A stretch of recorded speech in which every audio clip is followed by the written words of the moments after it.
Well, joining me now is Infometrics Chief Economist Brad Olsen. Brad, 7.5% price hikes. That's just not normal, is it? No, these sort of numbers are very alarming, but unfortunately to be expected. They are in line with that increase in inflation we're seeing across the economy, with those disruptions, particularly from COVID, hitting at a time when the New Zealand economy has built up really a good head of steam, but now we're simply buying too much that we're just unable to supply. And in my mind, one of the big causes here is around those supply chain issues, the transport costs and similar. We know, for example, that shipping costs are still 7 times what they would have been pre-pandemic. Importantly, they've shown no signs of getting any better, and now we still find ourselves 2 and a bit years into the pandemic. So the worry going forward is that these the momentum in these prices for New Zealand families is only going up, and in my mind there is no relief in sight for these increasing costs. Yeah, it's unlikely we're going to see them go down again, is it? So how are Kiwis meant to keep up?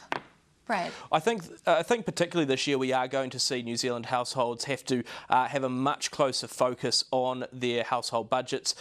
Trying to make ends meet is difficult, and trying to get to those essentials first. But we also know that those prices are going up across the board.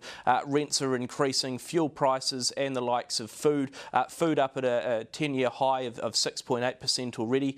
Importantly though, it really is across the board in terms of staples. Toilet paper, for example, up 17% over the last year, the highest again in a decade. And the worry here is that those households are going to have to make some very tight adjustments to their household budgets to try and make ends meet, to put food on the table, because this is not going away anytime soon. And given we already have such high inflation, 5.9% at the end of 2021, the fact that retailers are telling us there could be another 7% increase on goods this year shows you there is no easy path down from here. Yeah, well, this is political kryptonite, isn't it, as well? The government is already under a lot of pressure over the cost of living crisis. There are families out there, Brad, who are going to need help, aren't there? Absolutely, and we know that these inflationary pressures are going to hit those lowest and middle income families the hardest, because they can't adjust their spending quite as much.